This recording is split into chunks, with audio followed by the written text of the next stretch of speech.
Hello and welcome. Thank you all so much for joining us. My name is Meg Alexander. My pronouns are she, her, and hers, and I'm incredibly honored and excited to get to host another Power to Fly session. Now, today I'm going to be talking with Dr. Lola Adeyemo. We're going to be discussing leading at the intersections, redefining Black excellence through belonging and voice.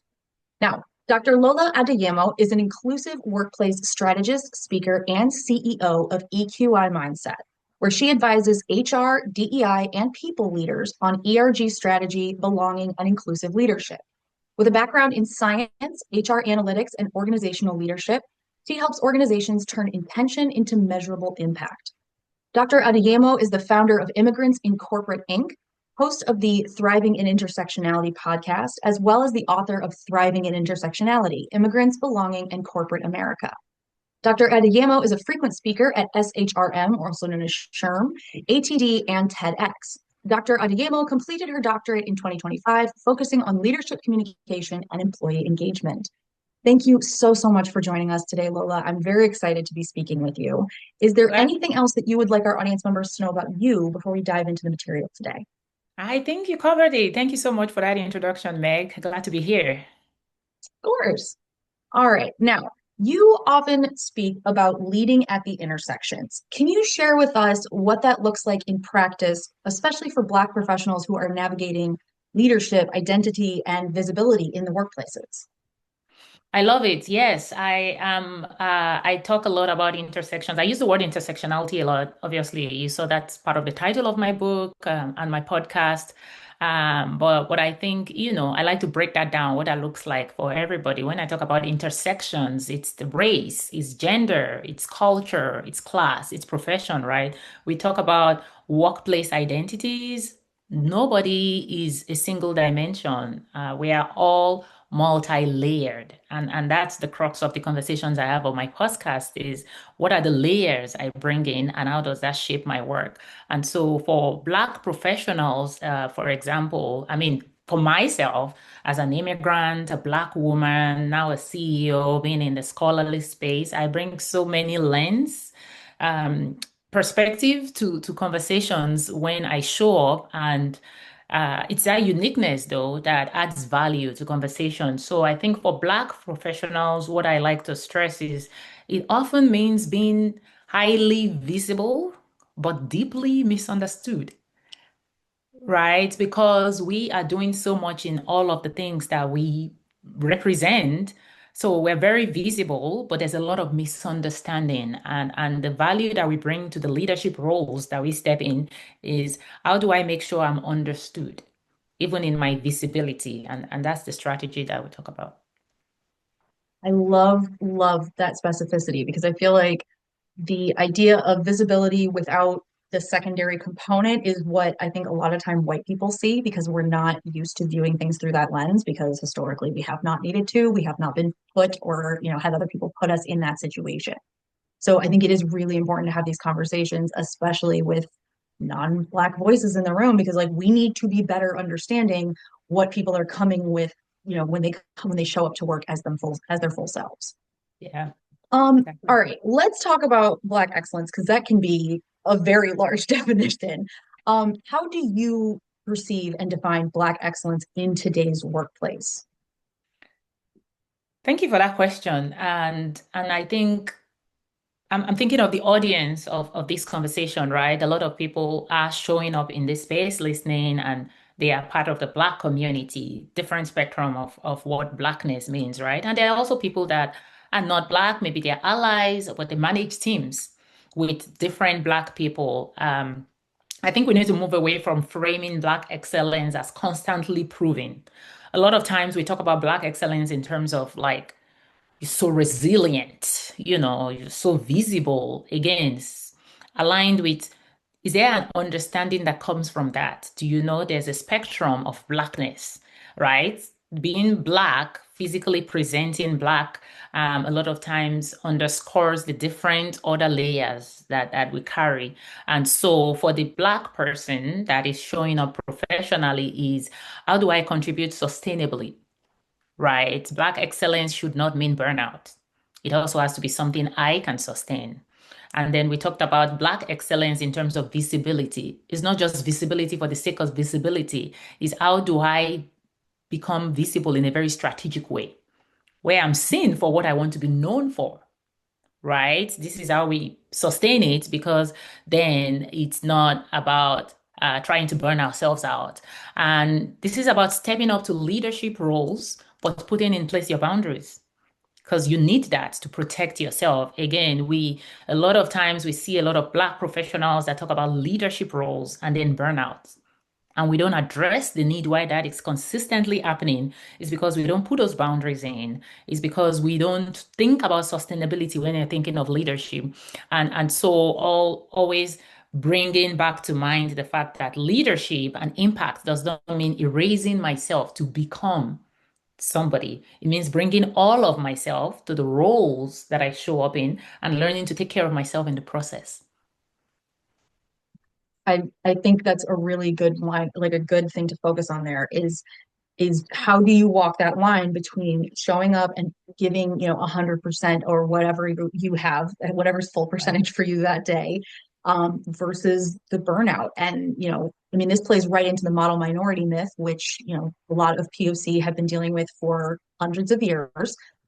So if you are trying to focus on that line between visibility and excellence and burnout and that overperformance, where does that line fall for you? Like when you're having to set these boundaries, could you give us an example? Yeah, so I think Black excellence, we have to stop rewarding Black excellence by how much we can endure, by how Yes. resilient we are, right? Is how much are we allowed to shape things, right? And so maybe this is more for the leadership person who manages the team is when you think about this person is an amazing employee because they push through all these million projects that happen. But no, are we also thinking about how much impact these voices are having on the systems and the strategies we're building?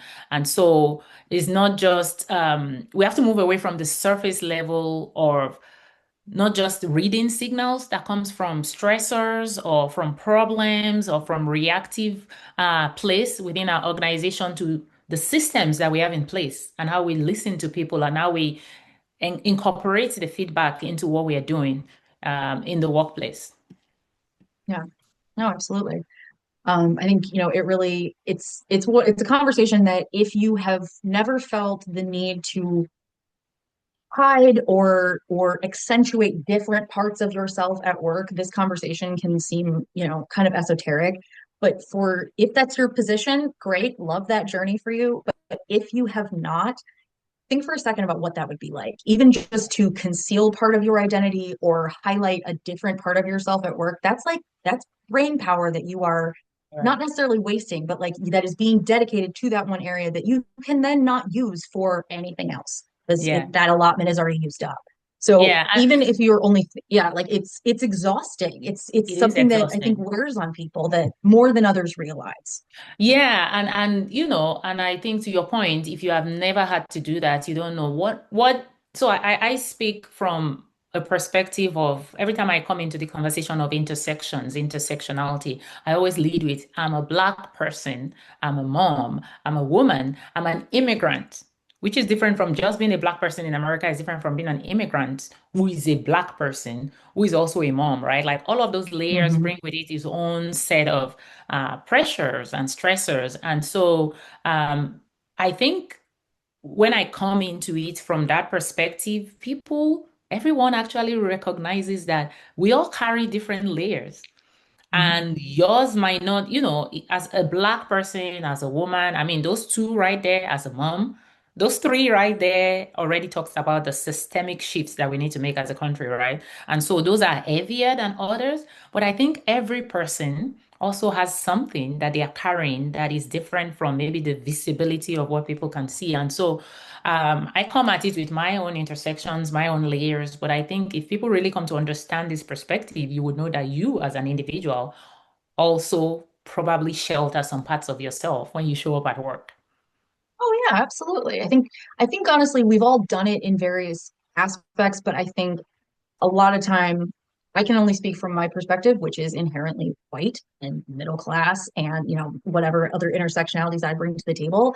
And I know how easily people who have never had to do this long term can be like, well, Right. it's not that hard. You just don't swear at work. Don't whatever they think is the thing that you need to do or not do to be Right. professional, which let's all recognize professional is just another word for whiteness at this point. So Mhm. truly, like when we're evaluating these things and are thinking like, well, how far outside the norm are you? Keep in mind that the norm is inherently racist. So very Yeah. important thing to remember. Okay, Dr. Adeyemo, I want to pull back a little bit and talk about some of your work with organizations and ERG leaders. What leadership behaviors have you seen that actually create a sense of belonging rather than just a signal of inclusion? Obviously, there is a difference there. What have you seen? Yeah, so I work a lot with companies, employee resource groups specifically. And if anyone is listening, if you have employee resource groups at your organizations, you know that they come from different entry points. And usually the people leading the charge within these employee resource groups are the people that have experienced the impact, the lived experience and the story. So there are people that already carry this burden themselves as leaders, where they're trying to make a difference and an impact for the communities within the organization and also for the organizations. And so part of where I lead the conversations is not just about town halls. It's not just about the statements you make as a company. It's about what level of impact are you allowing these groups to actually make, right? It's not just we're listening to you. Is that feedback, that inputs that you're getting from these groups within your organization, how is it driving change within systems? Where does it go?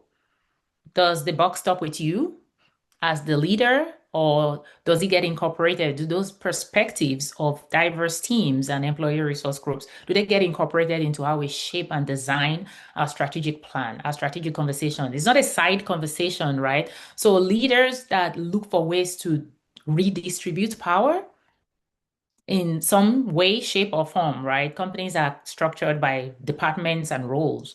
But when you build these cross-functional teams within the organizations, either you call them BRGs or ERGs or affinity groups, what you're building is a cross-sectional team that allows people to show up in spaces based on their layers that is really important to them, right? When I started my career, for me, it was women. I wanted to be part of every women group. I was looking for female mentors because as an immigrant coming into corporate America, growing up in West Africa, I grew up in Nigeria. For me, it wasn't about being Black. It was about being a woman. There was a lot of gendered role that I missed, that I needed. And so for me, I had the freedom to choose to join the women ERG. I had the freedom to choose to be active in women groups, to find female mentors, because that was what was important to me. So leaders create these spaces, but are they also empowering their employees to freely own the spaces? Just because I'm a Black woman doesn't mean that you get to tell me to go lead the Black ERG. That wasn't what I needed. I needed the women ERG, and I had the freedom to choose that. So leaders also design these around access, right? I talk about I had the freedom to choose. So when you build these spaces, when you create opportunities within your organizations, who has access? Who is seeing those job postings, who understands what those job postings need, right? And then how are you leveraging your ERGs? So I have ERGs where they also help with career fairs, like job fairs, so that the company understand a little bit more about, well, your roles are being shared in spaces where maybe Black people or women don't have access to it. How can we make sure our roles are being seen in the right places? And I think the most important, maybe the foundational one, is psychological safety. Leaders that set the tone within the organization. Just because you launch ERGs doesn't mean anybody is going to want to join your ERGs. If there's a low level of trust within your organization. So I think it starts with the culture you create as a leader to make sure that your people, your diverse employees, are able to feel safe enough to show up in those spaces. And then sometimes it requires vulnerability from the leaders themselves. You show up, you make sure you are attending and listening and learning. You share your own learning behaviors, learning experiences. Let your team see that and then welcome and reward opportunities for people to ask questions.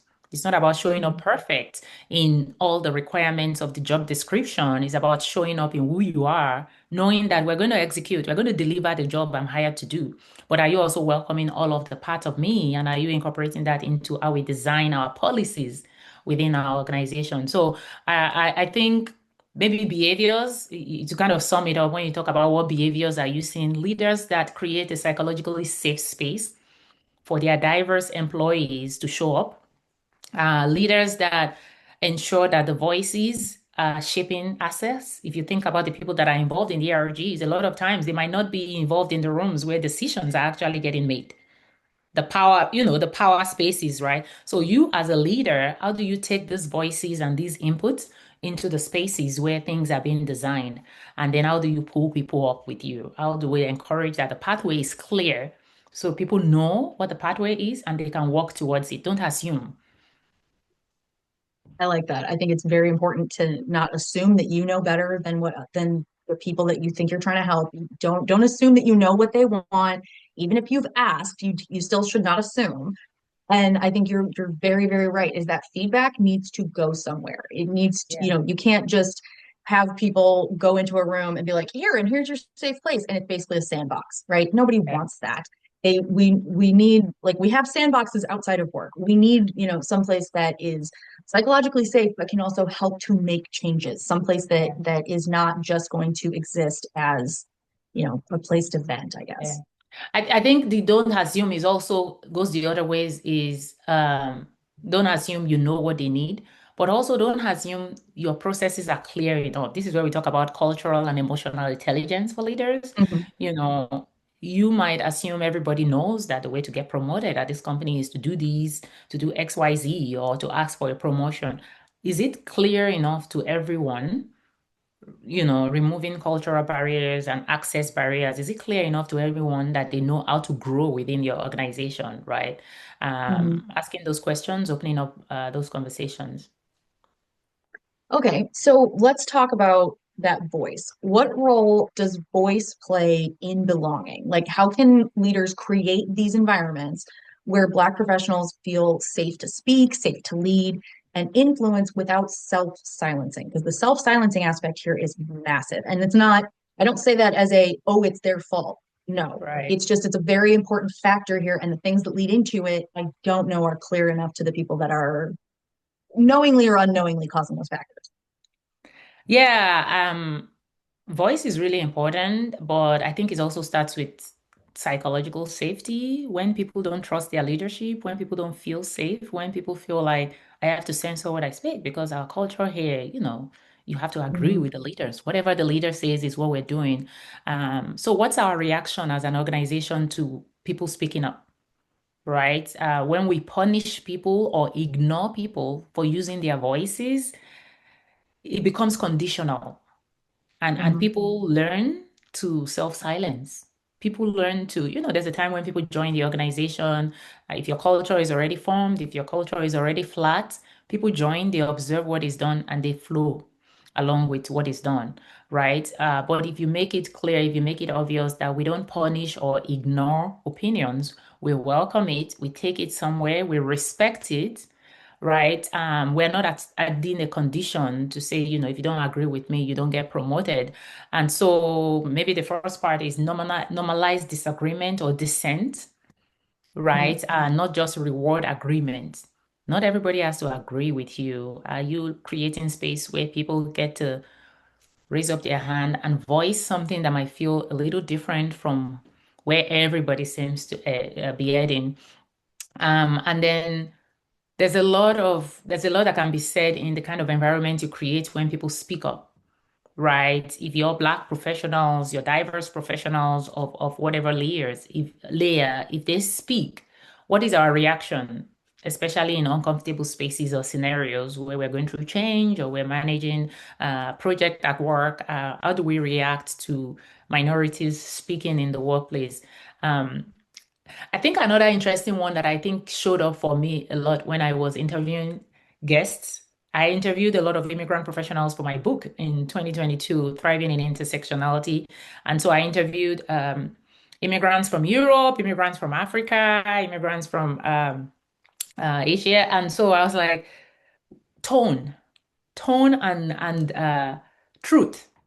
A lot of times we punish and reward the tone of voice, not understanding that culturally, there could be different things. I had people that I interviewed from Europe that talk about were labeled aggressive or we're labeled smart because I have a British accent, or I'm labeled aggressive, even though in my culture, right, that's confidence.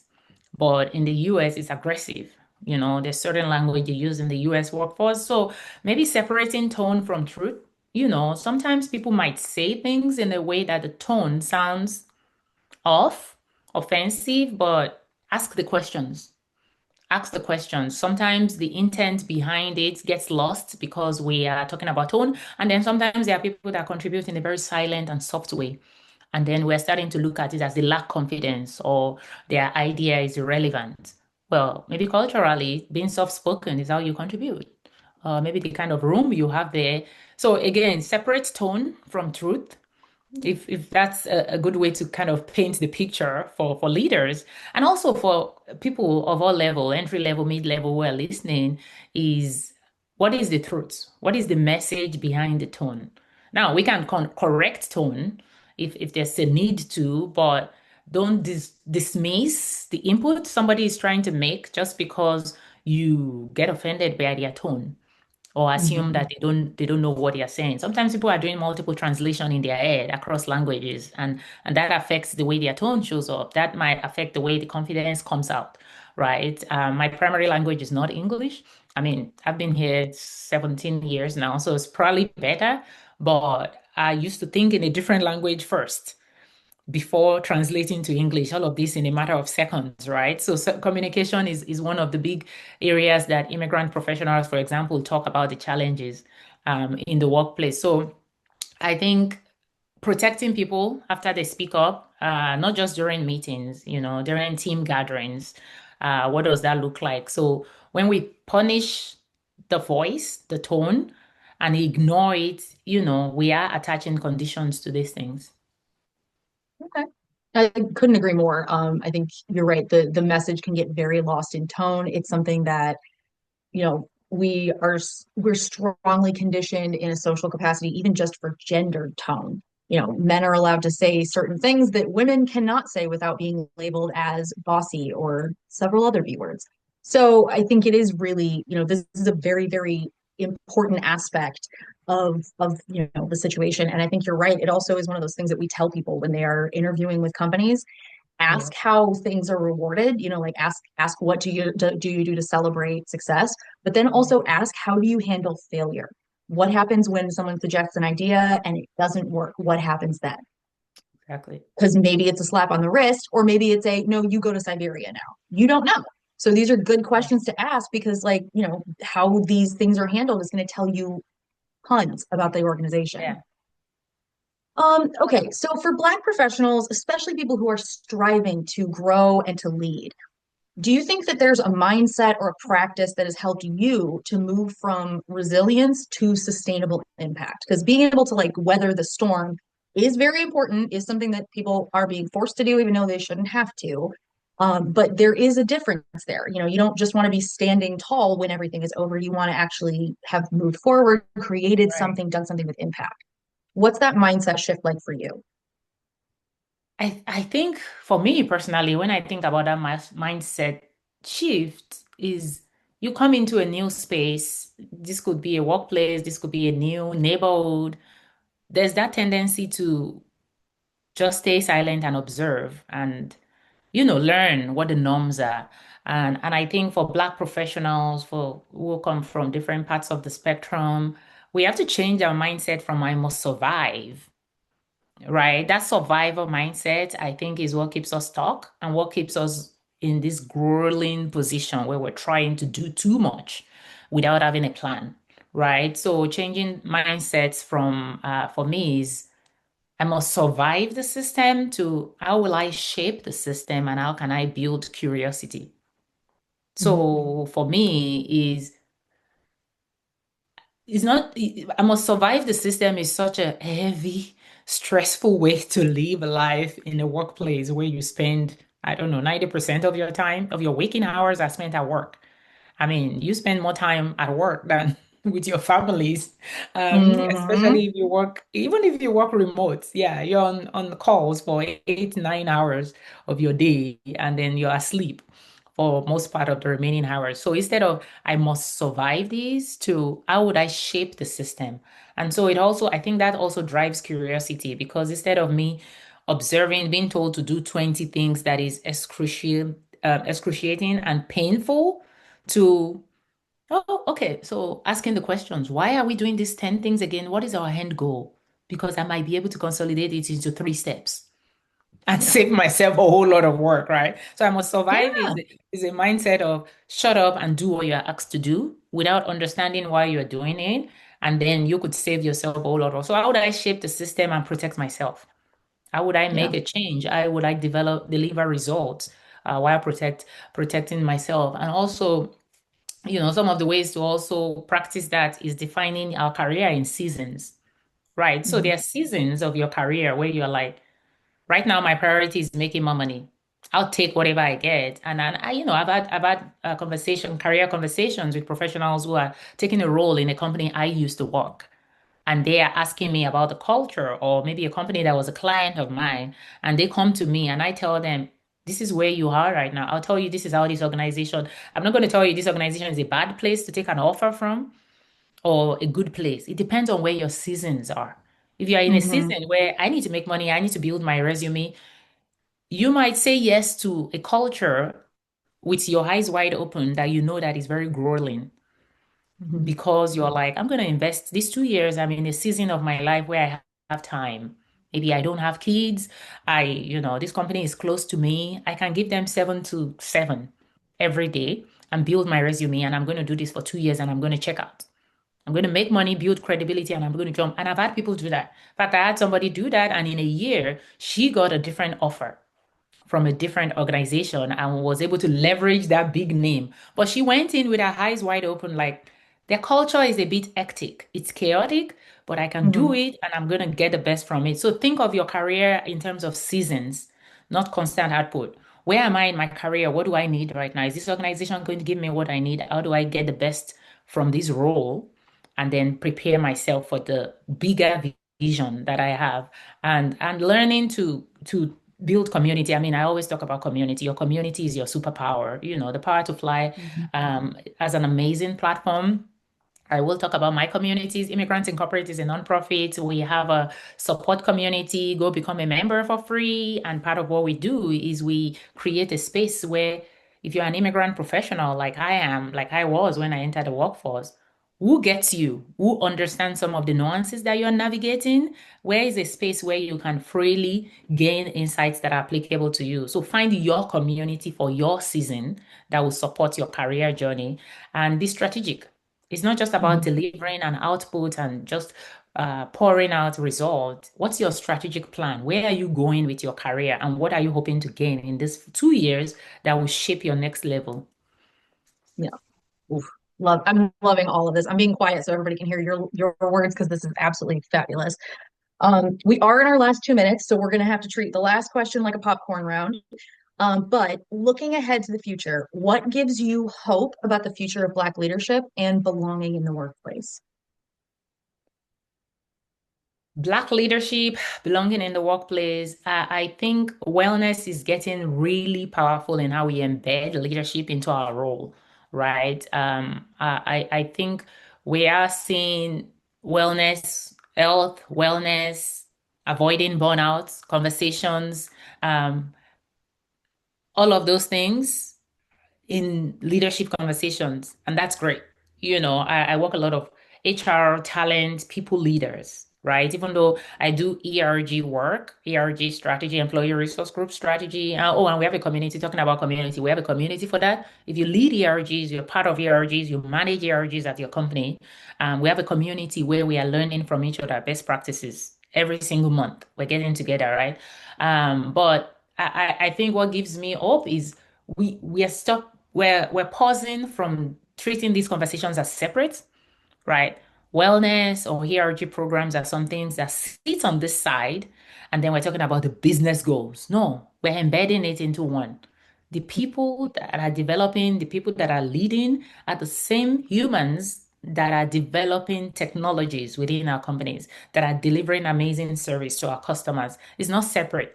We're having wellness conversations embedded into leadership, and we're having advancement opportunities and development talked about in the same way as inclusion strategies. So, some of the pros and cons of all of the changes that we are seeing in the workplace now, it's not a side conversation, it's one. So if the organization really wants to move forward, how are you talking about inclusion for everyone? And how are you embedding that in your leadership, performance reviews, performance assessment, leadership expectations and meetings with managers, and then succession planning? What's the plan for the next person that takes over? How are we leading and developing a pipeline of true leaders that have gotten to where they are, not by burning themselves out, but by showing up without pretense? Yeah. Love it. Oh, I'm loving all of this. Okay. Dr. Adeyemo, that is unfortunately going to be time for us, but thank you so, so much. This has been wonderful to get to learn from you. We really appreciate you sharing your time and your expertise. So thank you very much. Thank you, Meg. It's great to be here.